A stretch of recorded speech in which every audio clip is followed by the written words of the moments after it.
You can run 5 miles without stopping, crush every fitness benchmark your trainer sets, and have a resting heart rate that makes your doctor jealous, all while a lipid-rich plaque the size of a grain of rice is quietly inflaming inside your left anterior descending artery, preparing to kill you within the month. Forget what you think you know about heart attacks. This isn't about people who let themselves go. This isn't about neglect or ignorance. This is about elite athletes who collapse at mile 22. This is about CrossFit enthusiasts who drop during their morning WOD. This is about people whose warning signs never arrive. Healthy people, optimized people, people who did everything the guidelines told them to do. And here's what makes this a biological tragedy. The very adaptations that make you fit, the collateral circulation, the enhanced oxygen extraction, the cardiovascular efficiency you've built through years of training, those same adaptations mask the warning signs that would push a less conditioned person to seek help.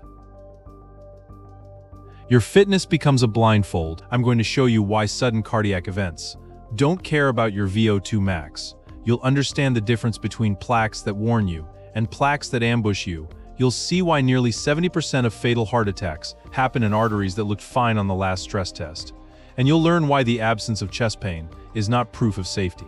Stay with me until the end, because I'll reveal a screening protocol that most doctors never discuss, one that could identify your risk years before symptoms appear. I'll also show you why even a calcium score of 0 doesn't guarantee you're safe. Let's begin. First, we need to destroy a myth that's costing lives every single day. Most people think heart attacks happen when plaque slowly builds up over decades, narrowing an artery until it's completely blocked, like rust clogging a pipe. That's not how most people die. A heart attack occurs when a plaque ruptures suddenly, exposing its contents to the bloodstream and triggering an instantaneous clotting response that can block the artery in seconds, not minutes, seconds. The plaques that rupture are usually not the biggest ones. They're not the ones causing 80 or 90% blockage. They're often small, causing only 30 to 50% narrowing, sitting quietly in an artery that still delivers adequate blood flow at rest and even during exertion. Studies published in the New England Journal of Medicine analyzed coronary angiography data from heart attack victims and found that up to 68% of fatal events occurred in arteries with less than 50% stenosis. Most people who experience fatal heart attacks do so from plaques that wouldn't have caused symptoms, wouldn't have triggered an abnormal stress test, and wouldn't have been flagged as dangerous during a routine checkup. The plaque that ends your life is often not the one slowing you down. It's the one you never knew existed. So what makes a plaque dangerous? Not size. Composition. Plaques exist on a spectrum, from stable to vulnerable. Stable plaques have thick fibrous caps, dense layers of collagen and smooth muscle cells that seal the lipid core like reinforced concrete. These plaques can grow large, blocking 70, 80, even 90% of an artery. They cause exertional chest pain. They force you to stop. They send you to the hospital. They warn you before they kill you.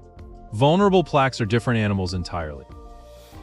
They have thin fibrous caps, often less than 65 microns thick, covering a large, lipid-rich necrotic core filled with oxidized cholesterol, dead immune cells, and cellular debris. Active inflammation weakens the cap as enzymes degrade collagen hour by hour.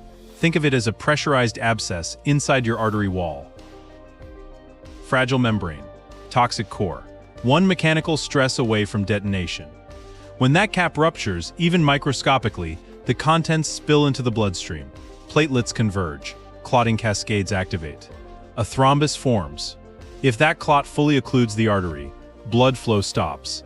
Oxygen delivery ceases. Heart muscle cells begin dying within minutes. Chest pain, arrhythmia, shock, cardiac arrest. The transition from rupture to collapse can be under 10 minutes. Now here's where highly fit people walk straight into the trap. Years of endurance training create powerful compensations, collateral vessels, increased capillary density, improved mitochondrial efficiency. Your heart becomes exceptionally good at extracting oxygen from limited blood flow. This is why trained athletes can function with coronary disease that would cripple a sedentary person. In chronic, stable disease, this adaptation is protective, but during acute plaque rupture, that same lack of warning becomes lethal. because when a clot forms instantly and completely, there is no time for collateral flow to reroute blood. This is why marathon runners collapse near the finish, why triathletes fail during competition, why the fittest person in the gym can suddenly drop without warning. Fitness doesn't cause plaque rupture, it masks its presence until the moment of catastrophic failure. So what determines whether a plaque stays stable or becomes a time bomb? Plaque formation begins with endothelial injury, microscopic damage to the single cell lining of your arteries. LDL particles infiltrate the arterial wall and oxidize. Macrophages engulf oxidized LDL and become foam cells over years. Smooth muscle cells migrate to the area, secreting collagen to wall off the lipid core. A fibrous cap forms, but if inflammation persists, the cap thins. Once the cap drops below 65 microns, you're in the vulnerability zone. You can have normal total cholesterol and still have dangerously high LDL particle number. This is why people experience cardiac events. With normal cholesterol, let me give you a case study that illustrates this. A 42-year-old software engineer runs 4 times a week. Lean, normal cholesterol, his apolipoprotein B is elevated. His lipoprotein A is high. His CRP is elevated. None of these values triggered concern. Over 3 years, a vulnerable plaque develops. During a run, the cap ruptures. He collapses. He does not survive. Every single risk factor was measurable. Which brings us to a critical question. Why do standard screening tests miss these plaques? Stress tests detect obstruction, not vulnerability. So what does detect them? Coronary calcium scoring, useful but incomplete. Coronary CT angiography goes further. It visualizes plaque composition. So how do you know if you need it? Family history.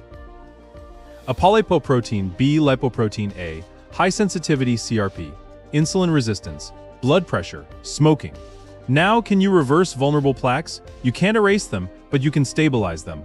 Statins reduce inflammation and increase fibrous cap thickness. Lifestyle intervention shifts plaques from vulnerable to stable. The key is early intervention before rupture, before the clot. Know your family history. Get comprehensive labs. Get a calcium score when appropriate. Consider CT angiography if risk is high. Optimize lifestyle aggressively. Start statin therapy if indicated. Monitor and adjust. Sudden cardiac events in people who appear healthy are not random. They reflect plaques that were never looked for and risks that were never measured. Don't assume health. Verify it. Get the data. Build a lifestyle that stabilizes plaques. This is not optional for people who want to live long enough to enjoy the performance they've built. The fittest people are often caught first when they ignore the biology underneath the fitness. Don't be one of them. Your biology is waiting for you to act.